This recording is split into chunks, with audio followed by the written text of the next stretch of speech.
All right, guys, in this video, we're going to be looking at some stoichiometry problems. We got two multiple choice questions.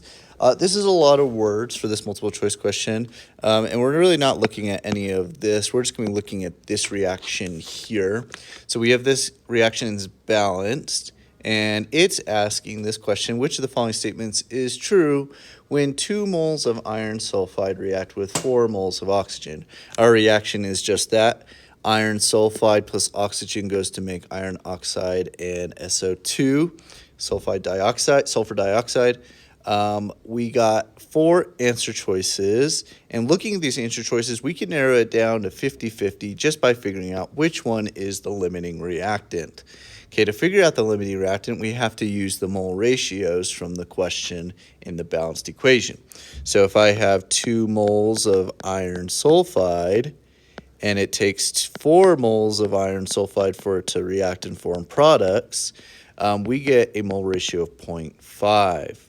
Whereas with the oxygen, if I have 4 moles of oxygen, I'm getting that from the question, and I divide it by the mole ratio, 7 moles of oxygen from the balanced equation, I get something greater than 0.5. I think it's 0.57. So right off the bat, I already know that the limiting reactant is iron sulfide and not oxygen. Oxygen, I will have excess amount. So if I take that into account, I can already count out A and B. A and B say oxygen's limiting reactant. That's not true, so it has to be C or D. So that was a quick way to narrow it down to 50-50. From there, I have to choose whether 4 moles of SO2 is formed or if there's 0.5 moles of oxygen remaining unreacted. So in order to solve for that, I'm going to take 0.5 moles from here, and I'm going to multiply it by the amount of product I can make of SO2, sulfur dioxide, which is 4. That will tell me how many moles of SO2 I can form. By taking this mole ratio that I've gotten and multiplying by how much it can make, I know how much product can be formed. And it said I could make 4, and that's not true. If I wanted 4 moles of SO2, 4 moles of this, I need 4 moles of iron sulfide. And I didn't. I had half as much, so no, I couldn't make that much. So C has to be the wrong answer. D is the right answer. We can check the math on that if we want to as well. Well, if I have 2 moles of iron sulfide, okay, for every 4 moles of iron sulfide, which I grab from here, I can produce 7, or I need 7 moles of oxygen.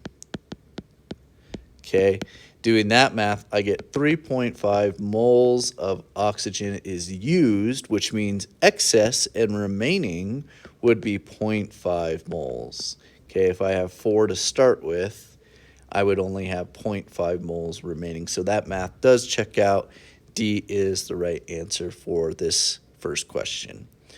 Looking at another one, what volume of O2 is required to react with excess CS2 liquid to produce 4 liters of carbon dioxide gas? Assume all of the gases are measured at 0 degrees Celsius and 1 atmosphere.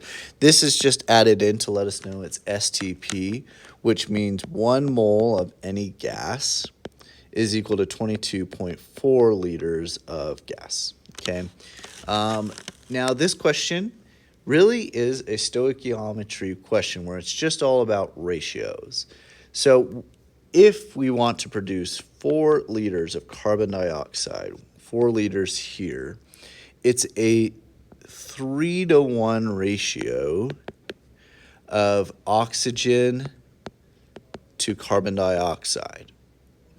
So if I want 4 liters of carbon dioxide, I need 3 times as much liters for the O2.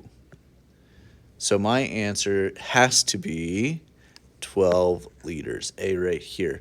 This 12 liters, it's just a ratio. It's a 1-to-3 ratio, so we're going to have 3 times as much oxygen required to figure out how much carbon dioxide I want.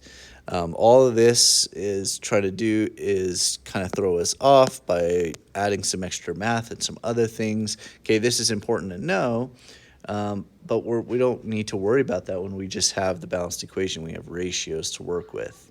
So this answer is A.